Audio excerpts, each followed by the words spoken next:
கிறிஸ்துவுக்குள் பிரியமானவர்களே, இயேசுவின் நாமத்தில் இந்த தியான வேலைக்கு உங்களை அன்புடனும் மகிழ்ச்சியுடனும் வரவேற்கிறேன். கர்த்தருடைய வார்த்தையாகிய சங்கீதம் 18வது பாடல்ல முதல் வசனத்தை வாசித்து இந்த தியானத்தை ஆரம்பிப்போம். என் பெலனாகிய கர்த்தாவே, உம்மில் அன்பு கூறுவேன். இதுதான் இன்னைக்கு பிரசங்கத்தோட தலைப்பு.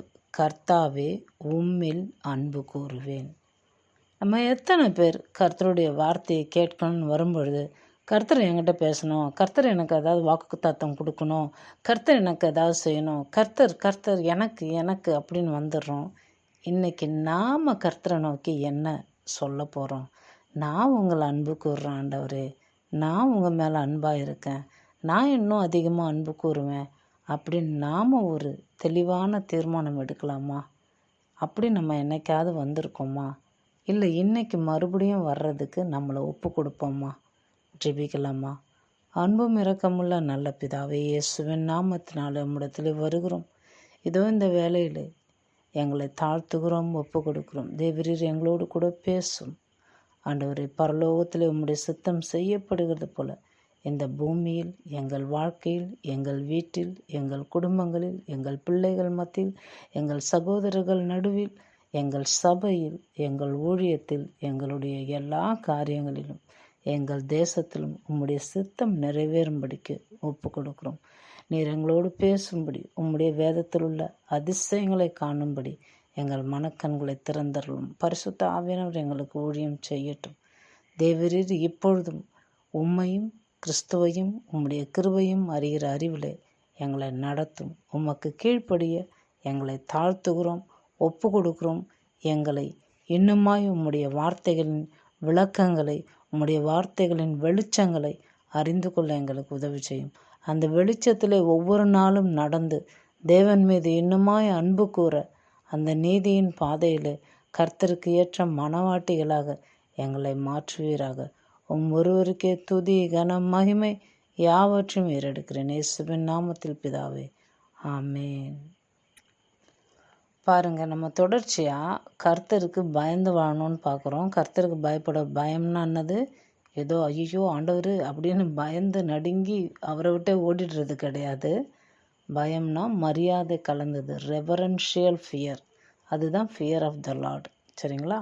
அப்போ ஆண்டவருக்கு நம்ம அப்படி பயந்து வாழும்போது அவருக்கு ஏற்ற மனவாட்டியாக இருக்கிறோம். அதாவது அவருடைய சபை என்னும் ஸ்திரீயாக இருக்கிறோம், மணவாட்டி சபையாக இருக்கிறோம். இதெல்லாம் தான் நம்ம பார்த்துக்கிட்டு இருக்கிறோம். ஆதாம் என்ன பண்ணுறான்? அவனுடைய மனைவியை பார்த்து, ஏவாளை பார்த்து, இவள் என் எலும்பில் எலும்பு, என் மாம்சத்தில் மாம்சம். அதெல்லாம் ஏற்கனவே நம்ம சென்ற மாதங்களில் நம்ம பார்த்துருக்குறோம். உங்களுக்கு அதெல்லாம் தெரியும். அப்போது அதெல்லாம் நீங்கள் கவனிச்சிருந்தீங்கன்னா இது நல்லாவே உங்களுக்கு விளங்கும். அப்போ நம்ம தேவனில் நாம் அன்பு கூறும்போது எதை காண்பிக்கிறோம்? அவர் நம்முடைய கர்த்தர், அவர் நம்முடைய தேவன், அவர் நமக்கானவர், நம்ம நேசத்துக்கு உரியவர். ஏன்னா அவர் நம்ம மேலே அன்பு கூர்ந்தார், அவர் நமக்கு எல்லா நன்மைகளையும் செய்தார். இந்த சங்கீதம் 18:1 நீங்கள் பார்த்தீங்கன்னா அவன் எப்படிப்பட்ட சூழ்நிலையில் இந்த வார்த்தையை சொல்கிறான் தாவீது. அதுலேயே சூப்பர் ஸ்கிரிப்டில் போட்டிருக்கோம் பாருங்கள். தன்னுடைய எல்லா சத்துக்களுக்கும் ஆண்டவர் அவனை விலக்கி பாதுகாத்து விடுதலை பண்ணதுக்கப்புறம் அவன் எந்த அளவுக்கு ஆண்டவருடைய நன்மைகளை அனுபவிச்சிருப்பான், அப்போ எந்த அளவுக்கு அவன் அதை சொல்கிறான். அப்போ நாமளும் நம்ம வாழ்க்கையில் இது நாள் வரைக்கும் நிறைய காரியங்களை கர்த்தருடைய கரங்கள்லேருந்து, அவருடைய அன்புனால், அவருடைய தயவினால், அவருடைய உதவியினால், அவருடைய கிருபையினால், அவருடைய இரக்கத்தினால், அவருடைய மிகுந்த மனதுருக்கத்தினால நிறைய பெற்றுக்கொண்டோம். நிறைய காரியங்கள் அவர் நமக்கு செஞ்சுருக்காரு. நம்ம ஆசீர்வாதங்களை அனுபவித்து இருக்கிறோம். அதனால் நாம் என்ன பண்ணணும்? கர்த்தாவே, உம்மில் அன்பு கூறுவேன். ஏன்னா அவர் நமக்கு நிறைய செஞ்சுருக்கார். அப்போ நம்ம அவர் மேலே அன்பு கூறணும். இன்றைக்கி நிறைய பேர் பாருங்கள், கர்த்தர் எனக்கு இது செஞ்சார், அது செஞ்சாருன்னு கர்த்தரை விட்டு பின்வாங்கி போகிற நிலை. ஏன்னா இது அவங்க தப்பு இல்லை, சூழ்நிலை அப்படி இருக்கிறது. நம்ம கடைசி காலத்துக்கு வந்து கொண்டு இருக்கிறோம். அன்பு தணிந்து கொண்டு போய் கொண்டு இருக்கிறது. பிசாசானவன் நிறைய பேரை சுயநலவாதியாக மாற்றிக்கிட்டு இருக்கிறான். அவன் பாருங்களேன், கர்த்தரை விட்டு பிரிக்கிறதுக்கு என்னென்ன வழியெல்லாம் பண்ணணுமோ பண்ணுவான். ஆனால் நீங்களும் நானும் என்ன பண்ணணும்? கர்த்தரை நோக்கி போகிறதுக்கு, கர்த்தரை இன்னும் அதிகமாக அன்பு கூறுறதுக்கு என்னென்ன பண்ணணும் அதெல்லாம் செய்யணும். அதெல்லாம் எப்படி செய்யணும்? அதை தான் இன்றைக்கி நம்ம பார்க்க போகிறோம். சரியா? ஏன் அவரில் நம்ம அன்பு கூற வேண்டும். இது ரொம்ப ஒரு சாதாரணமாக சில பேர் சொல்லுவாங்களே, ஐ லவ் யூ அம்மா, ஐ லவ் யூ அப்பா, ஐ லவ் யூ ஃப்ரெண்டு, அந்த மாதிரி ஒரு சாதாரண லவ் கிடையாது இது. நல்லா புரிந்து கொள்ளுங்கள். கர்த்தாவே உண்மையில் அன்பு கூறுனா ரொம்ப டீப்பஸ்ட்டு, ரொம்ப மற்ற மனுஷர்கள்கிட்ட காண்பிக்கிற அன்பை விட ஒரு மிகப்பெரிய மேலான ஒரு அன்பு இது. ரொம்ப டீப்பு அப்படிங்கிறத விலைக்கு சொல்கிறாங்க பாருங்கள். அதனால் நம்ம புரிந்து கொள்ளணும். ஏன் அவர் அன்பு கூறான்னு அவன் சொல்கிறான்னா, அந்த வசனத்திலே அது இருக்குது பாருங்களேன். அந்த வசனத்திலே அந்த வார்த்தை இருக்குது, என் பலனாகிய கர்த்தாவே. அப்போது அவர் என்னுடைய பலன், அதனால் நான் அன்பு கூறுறேன். நான் அன்பு கூறுறது அவர் என் பலனாக இருக்கிறாரு. எப்படிப்பட்ட பலனுங்க? பிலிப்பியர் 4:13 என்னை பலப்படுத்துகிற கிறிஸ்துவனாலே எல்லாவற்றையும் செய்ய எனக்கு பலன் உண்டுன்னு பவுல் சொல்கிற மாதிரி, அந்த மாதிரி பலன். என்னால் முடியல, என் சரீரத்தில் ஒரு பிரச்சனை இருக்குது, ஆனாலும் நான் என்ன பண்ணுறேன், என்னை பலப்படுத்துகிற கிறிஸ்துவனால நான் எல்லாமே செய்வேன். கர்த்தர் சொன்னதெல்லாம் நான் செய்வேன், என்னால் செய்ய முடியும். அந்த அளவுக்கு பலன் தருவார். நான் ஒருவேளை பலவீனமாக இருக்கலாம், ஆனால் பலனை அவர் கொடுப்பார். அந்த மாதிரி ஒரு பலன். அது மனுஷர்களால் அந்த பலனை கொடுக்க முடியாது. அப்போது ஏன் கர்த்தர் மேலே நான் அன்பு கூறுறேன்? ஏன்னா அவர் தான் என்னுடைய பலன். சரி, நான் ஏன் அவரில் அன்பு கூறுறேன்? ரெண்டாவது காரியம், முதல்ல அவர் என் மேலே அன்பு கூர்ந்தார்னு 1 யோவான் 4:19 சொல்லப்பட்டிருக்கு. அப்போ நான் ஏதோ போய் வாலண்டியராக வேணும்னே அவர் மேலே அன்பு கூறல. அன்பு கூறுறதுக்கு எனக்கு வரவும் வராது. ஆனால் அவர் என் மேலே அன்பு கூர்ந்ததுனால முதல்ல நம்மளை அவர் தேடி வந்தார், பூமியில் வந்தார், மனுஷனாக வந்தார், நம்ம ரட்சகராக வந்தார், நம்மளை காப்பாற்றினார். நம்ம பாவங்களையெல்லாம் நம்மளை விட்டு தூரப்படுத்தி நம்ம அழுக்கரை கழுவி நம்ம சாபங்களை எல்லாவற்றையும் உடைத்து முறித்து எறிந்து நம்மளை முழுவதுமாய் பரிசுத்தமாக்கி அவருடைய பரிசுத்த பிள்ளையாக மாற்றிட்டார். நம்ம மேலே அவர் அன்பு கூர்ந்ததுனால நம்ம என்ன பண்ணுறோம்? அவரில் அன்பு கூறுறோம். சரி, நம்ம ஏன் அவர் மேலே அன்பு கூறுறோம்? ஏன்னா அவர் நம்முடைய பலன். நம்ம ஏன் அவர் மேலே அன்பு கூறுறோம்? ஏன்னா அவர் தான் முதல்ல அன்பு கூர்ந்தார்.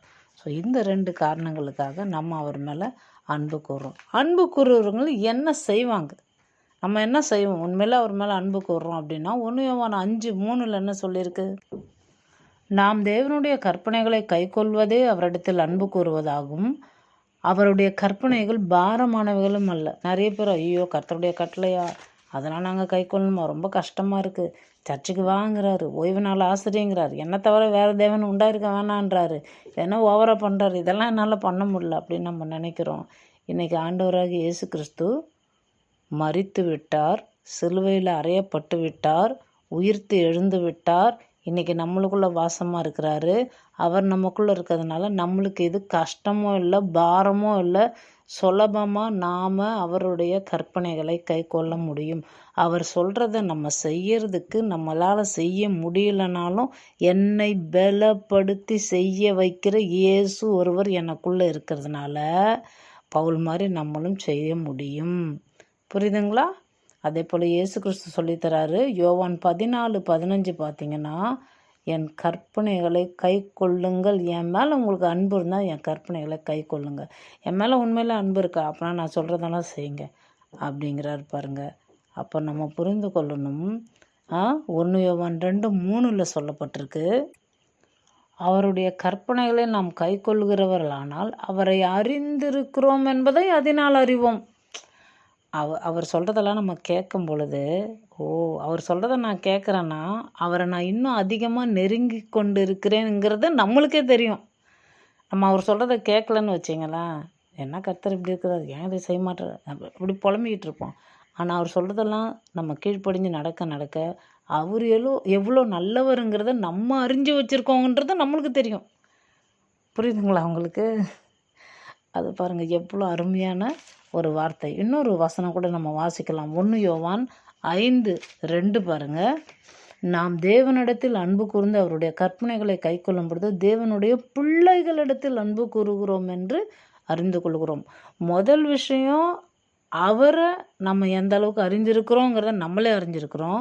ரெண்டாவது காரியம், அவரை நம்ம அறிந்திருக்கிறதுனால, அவர் கற்பனைகளை கை கொள்றதுனால, அவர் மேலே அன்பு கூறுறதுனால மற்றவர்களிடத்திலும் அன்பு கூறுவோம் அப்படிங்கிறதுல நம்ம அறிவோம். மற்றவங்களிடத்தில் சில பேரால் அன்பு கூற முடியாது. ஏன் தெரியுங்களா? ஏன்னா கர்த்தர் மேலே அவங்களுக்கு அன்பு இல்லை. அதை அவங்க அறியாமலே இருக்கிறாங்க. அதை அறியாதனால, புரியுதுங்களா? கர்த்தர் மேலே அவங்களுக்கு அன்பு இல்லைங்கிறத அறியாதனால, மற்றவங்கள நான் ஏன் நேசிக்கணும், மற்றவங்களுக்காக நான் ஏன் உதவி செய்யணும், மற்றவங்களுக்காக நான் ஏன் பாரப்படணும், மற்றவங்களுக்காக நான் ஏன் ஜெபிக்கணும், மற்றவங்களுக்கு நான் ஏன் இந்த காரியங்களை விட்டு கொடுக்கணும், மற்றவங்கள நான் ஏன் மன்னிக்கணும், இப்படி போயிடுது பாருங்க. ஏன்னா அவரை அறிந்திருக்கிறோம், அவரை மீது அன்பு கூர்ந்து அவருடைய கற்பனைகளை கை கொண்டு அதில் நடக்கிறோங்கிறது நம்மளுக்கு தெரிஞ்சிருக்கும் பொழுது நம்ம மற்றவர்களையும் நேசிக்க ஆரம்பிப்போம். உங்களுக்கு விளங்குதா? அப்போது சங்கீதக்காரன் போல் கர்த்தாவே உண்மையில் அன்பு கூறுவேன். ஏன் அன்பு கூறுறோம்? ஏன்னா அவர் தான் நம்முடைய பலனாக இருக்கிறாரு. நாம் ஏன் அவரில் அன்பு கூறுறோம்? அவர் முதலாவது நம்ம மேலே அன்பு கூர்ந்தார். அப்போது அன்பு கூறுகிற நாம் என்ன செய்கிறோம்? கற்பனைகளை கை கொள்ளணும் அப்படின்னு சொல்லித்தராரு. அது கஷ்டமும் இல்லை, ஈஸியாக ஃபாலோ பண்ணலாம், நானே உதவி செய்வேங்கிறாரு. இயேசுவே சொல்லித்தராரு, என் கற்பனைகளை கை கொள்ளுங்கள், கை கொண்டீங்கன்னா தான் என் மேலே அன்பு கூறுறீங்கன்னு சொல்கிறாரு. நம்ம அன்பு கூறுறோங்கிறத எப்படி அறிஞ்சு கொள்கிறோம்? 1 யோவான் 2:3 அவர் கற்பனைகளை கை கொள்றதுனால அவரை அறிந்திருக்கிறோம் என்று நம்ம அறிஞ்சிருக்கிறோம். சரிங்களா? அதே போல் அவர் மேலே அன்பு கூறுறதுனால நம்ம மற்ற பிள்ளைகள் மேலேயும் அன்பு கூற முடியும், உதவி செய்ய முடியும் அப்படிங்கிறதையும் நம்ம அறிந்து கொள்ளணும். ஒரு வேளை கை கொள்ளலைன்னா, அவர் கற்பனைக்கு கீழ்ப்படியலைன்னா 1 யோவான் 2:4 என்ன சொல்லுது? அவரை அறிந்திருக்கிறேன் என்று சொல்லியும் அவருடைய கற்பனைகளை கை கொள்ளாதவன் பொய்யனா இருக்கிறான், அவனுக்குள் சத்தியம் இல்லை. சில பேர் சொல்லுவாங்க பாருங்கள், நான் இயேசுவை நேசிக்கிறேன், ஐ லவ் யூ லார்ட்னு வெறுமனே வாய் வார்த்தையில் சொல்லிட்டு டீப்பாக உள்ளத்தின் ஆழத்துலேருந்து அவரை நேசிக்க மாட்டாங்க. அவரை நேசிக்கிறவங்க, உண்மையாக நேசிக்கிறவங்க கண்டிப்பாக அவருடைய வார்த்தைகளுக்கு கீழ்ப்படிஞ்சு அந்த வாழ்க்கையை அந்த வார்த்தைகளின்படியே நடத்துவாங்க. ஆனால் அதெல்லாம் எதுவுமே செய்யாமல் நாங்கள் கிறிஸ்டியன், நாங்கள் சர்ச்சுக்கு போகிறோம், நாங்கள் பைபிள் வச்சுருக்கோம், எங்கள் வீட்டில் 10 பைபிள் இருக்குது, 20 பைபிள் இருக்குது, எங்களுக்கு வசனம்லாம் பயங்கரமாக தெரியும். வசனம் தெரியலாம், வசனத்தை ஒப்பிக்கலாம், பிரசங்கம் கூட பண்ணலாம். ஆனால் வார்த்தையின்படி நம்ம கீழ்ப்படிந்து நடக்கிறோம் பார்த்தீங்களா, நம்ம வாழ்க்கையாக அதை மாத்திரம் பார்த்தீங்களா, அவர்கள்தான் பொய்யராக இருக்க மாட்டார்கள், சத்தியம் அவர்களுக்குள்ளே இருக்கும். அப்படி இல்லாதவர்கள், அவங்கள பற்றி தான் இங்கே போட்டிருக்கு. அவங்களுக்குள்ள பொய் தான் இருக்கும், சத்தியம் இருக்காது. பொய் எங்கே இருக்கும்? பொய்யனும் பொய்க்கும் பிதாவும் யார்? அப்போ இதெல்லாம் நம்ம விளங்கி கொள்ளணும். சரியா? அதே போல் ஏன் சத்தியம் இல்லை? ஏன்னா இந்த அன்பு கூறுற காரியம் அவங்களுக்குள்ளே இல்லை. இந்த அன்புங்கிறது எப்படிப்பட்டதுன்னு அவங்க உணராதவங்களாக இருக்கிறாங்க. இந்த அன்பை குறித்து, அதாவது சங்கீதம் 18:1 வாசித்தோம் இல்லையா, என் பலனாகிய கர்த்தாவே உண்மையில் அன்பு கூறுவேன்னு. அந்த அன்புங்கிற வார்த்தையை எபிரேய பதத்தில் எப்படி எழுதியிருக்காங்கன்னா ரஹாம் அப்படின்னு எழுதியிருக்காங்க. அப்படின்னா ரொம்ப டீப்பஸ்ட் லவ், கம்பேஷன், மர்சிஃபுல் அந்த மாதிரி சொல்கிறாங்க. அது எபிரேய எழுத்துக்கள் எப்படி வருதுன்னா ரேஷ் கெத் மெம் அப்படிங்கிற எழுத்துக்களை உடையது. உங்களுக்கு தெரியும் இல்லையா, எபிரேய எழுத்தில் ஒவ்வொரு எழுத்துக்குமே அர்த்தங்கள் இருக்குது. அப்போ அந்த ரேஷுங்கிறது ஹெட். அதாவது இந்த அன்பில் நம்ம எப்படி சொல்கிறோம், அவர்கிட்ட நீங்கள் தான் எனக்கு தலை, என் குடும்பத்தின் தலைவர் நீங்கள் தான், நீங்கள் சொல்கிறதான் நான் கேட்பேன் அப்படின்னு அர்த்தம். அப்போ அந்த அன்பு பாருங்கள், கேட்கக்கூடியதாக இருக்கிறது, கீழ்ப்படியக்கூடியதாக இருக்குது. அந்த கெத்துங்கிற எழுத்து இருக்கு இல்லையா, அது லைஃப், ஜீவன் அப்படின்னு அர்த்தம். அதே போல் மெம்முங்கிற எழுத்து வாட்டர், ஹோலி ஸ்பிரிட், பரிசுத்த ஆவின். அப்போது ஜீவ தண்ணீராக எனக்குள்ளே இருக்கிறீங்க, என் வாழ்க்கையே நீங்கள் தான். இந்த அன்புக்கு எப்படிப்பட்ட அர்த்தம் பாருங்கள். அவர் தான் நமக்கு தலைன்னு அவர் மேலே அன்பு கூர்ந்து அவருடைய வார்த்தைக்கெல்லாம் கீழ்ப்படுகிறோம். நீங்கள் சொல்கிறது தான் நான் கேட்பேன், நீங்கள் இல்லைன்னா எனக்கு வாழ்க்கை இல்லை, நீங்கள் தான் எனக்கு உயிர் மூச்சு, நீங்கள் தான் எனக்கு ஜீவ தண்ணீர், பரிசுத்தாவே நீங்கள் தான் என்னை நடத்துவீங்க. இவ்வளோ அர்த்தங்கள் இருக்குது அந்த அன்புங்கிற அந்த வார்த்தைக்கு, ரஹாம் அப்படிங்கிற அந்த வார்த்தைக்கு. இதெல்லாம் புரிஞ்சு வாடுறவங்களாக இருப்பாங்க யார்? அவருடைய கற்பனைகளை கை கொண்டு நடக்கிறவங்க. நாம் அப்படி நடக்கும் பொழுது, நாம் அப்படி இருக்கும் பொழுது நமக்கு என்ன பலன்? அதனால் அதை பார்க்கலாம். யோவான் 15:7 நீங்கள் என்னிலும் என் வார்த்தைகள் உங்களிலும் நிலைத்திருந்தால் நீங்கள் கேட்டுக்கொள்வது எதுவோ அது உங்களுக்கு செய்யப்படும். அப்போ எதை கேட்குறீங்களோ அதை நான் செய்வேங்கிறாரு. யோவான் 15:7 வாசிச்சோம் பாருங்கள். நீங்கள் எதை கேட்குறீங்களோ அதெல்லாம் நான் செய்வேன், கேட்டதெல்லாம் கொடுக்குறாரு. அது மட்டும் இல்லை, யோவான் 14:14 என் நாமத்தில் நீங்கள் எதை கேட்டாலும் நான் தருவேங்கிறாரு. எப்போ திரும்ப அந்த வார்த்தையை சொல்கிறாரு? அதுக்கு அடுத்த வசனத்தை வாசித்து பாருங்கள். நீங்கள் என்னிடத்தில் அன்பாக இருந்தால் என் கற்பனைகளை கைக்கொள்ளுங்கள். அப்போது என்னிடத்தில் அன்பாக இருந்து என் கற்பனைகளை கைக்கொள்கிறவங்களுக்கு நான் என்ன கேட்டாலும் தராங்கிறார். என் நாமத்தில் நீங்கள் என்ன கேட்டாலும் தராங்கிறார். என்ன கேட்டாலும். சில பேருக்கு சில காரியங்கள் கேட்பாங்க, ஒரு சிலது நடக்கும், நிறைய காரியம் நடக்காது. ஆனால் கர்த்தருடைய வார்த்தைக்கெல்லாம் கீழ்ப்படிஞ்சு நீங்கள் நடந்து பாருங்கள், நீங்கள் கேட்குறதெல்லாம் அவர் செய்வாருங்க. நீங்கள் கேட்குறதெல்லாம் அவர் செய்வார். நான் எப்படி இவ்வளோ உறுதியாக சொல்கிறேன்? எனக்கு செய்கிறாரே, அதனால தான் சொல்கிறேன். சரிங்களா? உண்மையில் நம்ம நிறைய விஷயத்தில் மாறணும். நம்ம 100% அவருடைய வார்த்தைக்கு கீழ்ப்படியணுமா? இல்லை, நிறைய கீழ்ப்படிய ஆரம்பிக்கிறோம். இன்னும் அதிகமாக அவருடைய வார்த்தைக்கு கீழ்ப்படியணும், அவர் சொல்கிறதெல்லாம் செய்யணும். நம்மளுக்குள்ளே ஒரு வாஞ்சை வருது பார்த்தீங்களா? அந்த வாஞ்சையோடு நின்றாதீங்க. ஆண்டவரே, இந்த வார்த்தையை சொல்லிட்டீங்க, நான் கீழ்ப்படியணும்னு நினைக்கிறேன், ஆனால் கீழ்ப்படிய முடியாமல் தடைகள் வருது, அந்த தடைகளை எப்படியாவது உடச்சி எடுத்துருங்க, நான் எப்படியாவது உங்கள் வார்த்தைக்கு கீழ்ப்படிஞ்சு வாழணும் அப்படின்னு நீங்கள் திரும்ப திரும்ப திரும்ப ஒவ்வொரு நாளும் அதிகமாக அவர்கிட்ட கேட்டு பாருங்கள். அவ்வளோ உதவிகள் அவர் கொடுப்பார். அதனால தான் சொல்கிறாரு, என் கற்பனைகள் பாரமானவைகளும் அல்ல. அது ரொம்ப ஈஸி, நான் சொல்கிறத நீங்கள் செய்யுங்க அப்படிங்கிறாரு. செய்யும் பொழுது அவரே உதவியும் செய்வார். நம்ம இதெல்லாம் ப்ராக்டிக்கலாக நிறைய பார்க்கலாம் நம்ம லைஃப்பில். சரிங்களா? அடுத்தது பாருங்கள், எதை வேண்டுனாலும் கேட்கலாமா அப்படின்னு நம்ம போயிடக்கூடாது. ஏன்னா 1 யோவான் 5:14 சொல்லப்பட்டிருக்குல்ல, அவர் சித்தத்தின்படி எதையாவது கேட்டால் தான் நம்மளுக்கு தைரியமே வரும். எதையாவது கேட்டுட்டு கர்த்தர் இதை கொடுப்பாரா கொடுக்க மாட்டாரான்னு உக்காந்துட்டு இருக்கக்கூடாது. அவருக்கு எது சித்தம்னு புரிந்து நம்ம கேட்கணும். அவருடைய சித்தம் எதுங்க? அவர் வார்த்தையில் அவர் சித்தமும் இன்க்ளூட் ஆகிருக்கும். என் வார்த்தைக்கு கீழ்ப்படிங்க, நான் இதை செய்வேன்னுவார். நீங்கள் இதை இப்படி செய்யணுன்னா இதை இப்படி அணுகணும்னு சொல்லி தருவார். அந்த வசனங்கள்லேயே இருக்கும் அவருடைய சித்தம். அப்படி தான் வேத வசனம் நமக்கு கொடுக்கப்பட்டிருக்குங்கிறத புரிஞ்சுக்கொள்ளணும். அது மட்டும் இல்லை, சில பேர் நான் ஞானஸ்நானம் எடுத்துட்டேன் பரலோகம் போயிடுவேன், நான் ஞானஸ்நானம் எடுத்துட்டேன் அவ்வளோதான் முடிஞ்சு போச்சு, இனிமேல் நான் அவருக்கு கீழ்ப்படின்னு அவசியம் இல்லை, அவருக்கு கீழ்ப்படிஞ்சு ஞானஸ்நானம் எடுத்துட்டேன், இனிமேல் நான் என் இஷ்டத்துக்கு வாழுவேன். இல்லைங்க.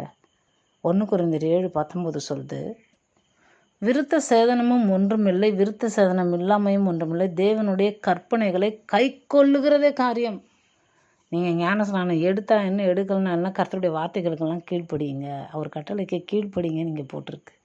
ஏன்னா விருத்த சேதனம்ங்கிறது பழைய ஏற்பாட்டில் அவங்க சர்க்கம்சிஷன் பண்ணுவாங்க, அந்த பிறப்புறுப்பை அறுத்தெறிதல் உங்களுக்கு தெரியும் இல்லையா? அந்த நுனித்தோல் அந்த மாம்சத்தை கொஞ்சம் அறுத்து எரிஞ்சிருவாங்க இல்லையா? அவங்களுக்கு தெரியும், அதெல்லாம் படிச்சிருப்பீங்க பழைய ஏற்பாட்டில். ஆனால் புதிய ஏற்பாட்டில் நம்ம அதுக்கு பதில் தான் ஞானஸ்நானம் எடுக்கிறோம்.